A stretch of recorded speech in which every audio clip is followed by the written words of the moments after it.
yang dinamakan Kekaisaran Jepang.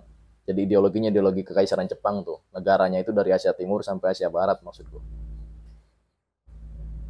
Terus tuh mereka tuh didukung tuh. Terus mereka didukung dari segi misalkan logistik, makanannya dikasih juga, terus dari segi kayak senjatanya dikasih, seragamnya juga dikasih tuh.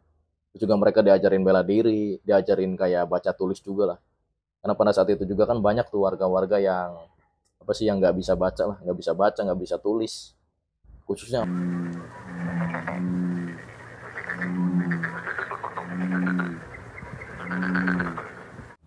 Oke, balik lagi bareng gue Ali di channel Lasokat Story. Di video kali ini gue akan membahas macam-macam propaganda Jepang era Perang Dunia Kedua. Seperti halnya Jerman, Jepang pun melancarkan beberapa propaganda atau pengaruh di negara-negara yang diinvasi atau negara-negara yang dijajah. Berikut adalah 3 macam propaganda Jepang era Perang Dunia Kedua. Yang pertama adalah membasmi atau menghancurkan komunisme. Karena pada tahun 1900 sampai tahun 1904, Jepang pun sempat memulai peperangan dan memenangkannya di Laut Manchuria sana atau Manchukuo dan berhasil mengambil alih wilayah Manchukuo atau Manchuria, yang mana wilayah Manchukuo atau Manchuria ini adalah milik Uni Soviet atau milik Kekaisaran Rusia. Jadi sebelum Uni Soviet dibentuk, Kekaisaran Rusia itu dikalahkan nih oleh perang melawan Jepang. Oleh Jepang gitu kan, ketika perang Rusia-Japan yang terjadi pada tahun 1900 sampai tahun 1904. Nah, ini mungkin menjadi dasar gitu kan bahwa Jepang itu masih memiliki rasa dendam gitu kan dan harus menghancurkan ideologi Rusia. Yang mana pada tahun 1930 sampai tahun 1940-an itu kan lagi gencar-gencarnya nih kaum Bolshevik atau kaum komunisme gitu kan. Jadi Jepang pun berinisiatif untuk menghancurkan ideologi Uni Soviet, yaitu ideologi komunisme.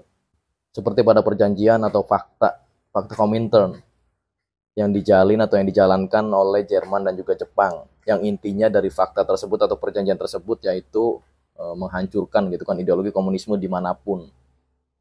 Jadi wilayah Uni Soviet itu kan dekat juga tuh dengan Jerman tuh, dan pada saat itu pun pada saat Jepang memulai peperangan, Jerman sudah lebih dahulu gitu kan melancarkan serangannya ke Polandia. Itu 2 tahun sebelum Jepang memulai perangnya di Asia gitu kan. Jadi otomatis gitu kan ini tuh satu tujuan lah antara Jerman dan juga Jepang itu kan. Karena Jerman juga bertujuan untuk menguasai Uni Soviet di Eropa Timur sana. Cuman berbeda perbatasan aja nih. Kalau Uni Soviet dan juga Jerman itu kan dibatasi dengan daerah yang namanya Polandia. Sedangkan Jepang dibatasi cuman wilayah lautan doang tuh di Manchuria sana atau di Manchukuo sana.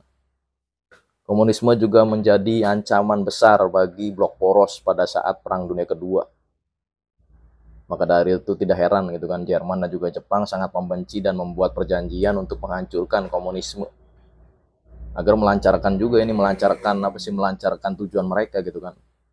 Melancarkan tujuan Jepang untuk menjajah semua Asia gitu atau menguasai Asia gitu dari Asia Timur sampai Asia Barat. Dan juga melancarkan Jerman dari Eropa Timur sampai Eropa Barat. Jadi yang gue simpulkan ini komunis itu sebagai apa sih? Sebagai musuh kedua lah setelah sekutu bagi blok poros. Propaganda Jepang yang kedua adalah membebaskan negara-negara Asia dari cengkraman negara Barat. Seperti yang kita tahu pada era Perang Dunia Kedua atau sebelumnya gitu kan, negara-negara yang di Asia itu dijajah atau dikuasai oleh negara-negara Eropa. Kayak Nusantara tuh dikuasai sama Belanda, terus Singapura dikuasai sama Inggris, Malaysia juga dikuasai sama Inggris gitu kan. Jadi Jepang itu mengkoar-koarkan gitu kan. Jadi Jepang itu mempropagandakan atau mempengaruhi penduduk Nusantara gitu, penduduk Singapura, pokoknya penduduk Asia lah semuanya tuh. Dipropagandai agar melawan gitu kan, melawan penjajahan Barat. Ayo sama-sama gitu kan, sama-sama melawan penjajahan Barat. Bahkan pada saat Jepang memasuki India, India pun terpecah nih jadi 2. Yang satunya itu ikut Britania gitu, ikut Inggris, yang satunya ikut Jepang tuh. Nah ini membuktikan betapa kuatnya gitu kan propaganda Jepang ke India gitu. Saking kuatnya mereka jadi nggak solid lah. Jadi ada 2 kubu di India juga. Yang satu ngikut Inggris, satu ngikut Jepang. Jepang juga menyebut negara-negara di Asia semua gitu kan kayak di Cina, di Singapura, di Malaysia, di Nusantara. Mereka itu pokoknya satu nenek moyang sama Jepang tuh. Karena dari segi fisik pun sama. sama-sama bermata sipit, terus sama-sama berkulit kuning gitu kan, atau berkulit coklat, sama seperti warga Jepang. Jadi kekaisaran Jepang mendoktrin mereka juga kayak gitu tuh, mempropagandakan seperti itu. Karena mereka satu nenek moyang, mereka pun harus sama-sama merdeka gitu kan. Jangan dijajah oleh bangsa barat.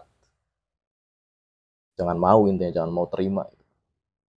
Padahal faktanya gitu kan, ketika Jepang mempropagandakan atau berpidato gitu kan, berpidato bahwa negara-negara yang dia invasi itu akan dimerdekakan gitu. Di merdeka bareng-bareng gitu bahasa Jepangnya, bahasa kekaisaran Jepangnya gitu kan. Nah, tapi mereka itu sebenarnya itu tuh awal mula mereka dijajah. Karena mereka pun nggak bebas gitu hidupnya ketika Jepang masuk ke Asia itu. Memang ada beberapa sumber yang mengatakan bahwa Jepang itu lebih memudahkan lah orang-orang Asia gitu kan. Dari segi kerja misalkan, terus dari segi makan dipermudah, nggak kayak pas dijajah Belanda. Cuma tetap aja mereka itu terkungkung atau kayak terbatas lah, dibatasi gitu kan sama Jepang sebagai pihak agresor atau sebagai pihak penjajah. Kayak misalkan gitu kan, makannya dibatasi, terus juga kerja juga jangan terlalu tinggi lah pangkatnya tuh kalau orang-orang negara-negara yang dijajah maksudnya. Jadi misalkan ada yang jadi sekretaris nih, sekretaris sama ketua camat nih. Nah, ketua kecamatannya itu harus orang Jepangnya tuh. Kalau Jepang udah masuk ke negara yang dia invasi gitu kan. Propaganda Jepang yang ketiga adalah mendirikan negara Asia Timur Raya. Jadi Jepang itu mempropagandakan akan mendirikan satu negara nih, yang luasnya itu dari ujung Asia Timur sampai ujung Asia Barat, yang dinamakan Kekaisaran Jepang. Jadi ideologinya ideologi Kekaisaran Jepang tuh. Negaranya itu dari Asia Timur sampai Asia Barat maksudku. Terus mereka didukung dari segi misalkan logistik, makanannya dikasih juga, terus dari segi kayak senjatanya dikasih, seragamnya juga dikasih tuh. Terus juga mereka diajarin bela diri, diajarin kayak baca tulis juga lah. Karena pada saat itu juga kan banyak tuh warga-warga yang yang nggak bisa baca lah, nggak bisa baca, nggak bisa tulis. Khususnya orang-orang yang kaum kaum bawah gitu kan. Ada juga yang bisa baca, cuman itu kaum kaum elit biasanya. Kayak misalkan anak pejabat, biasanya itu anak-anak juragan kaya lah. Tapi itu juga sedikit sih. Ada juga yang nggak bisa baca juga. Walaupun Jepang sangat gencar mempropagandakan gitu kan program-program mereka gitu dari Kekaisaran Jepang, tetapi propaganda mereka hanya sampai tahun 1945. Karena pada tahun 1945 Jepang pun kalah. Bersamaan dengan itu, Manchukuo atau Manchuria pun direbut kembali oleh pihak Uni Soviet. Jadi ketika pihak sekutu nih ngebom tuh dua kota di Jepang, nah beberapa hari setelahnya Manchukuo atau Manchuria pun direbut. Tentara Jepang yang di sana dibabat habis tuh sama tentara Uni Soviet. Oke, terima kasih buat kalian yang sudah menyaksikan dari menit pertama sampai akhir. Buat kalian yang suka dengan sejarah, pastiin udah klik tombol subscribe dan logo bel yang ada di sampingnya gua Ali. Kita ketemu di video berikutnya. Terima kasih.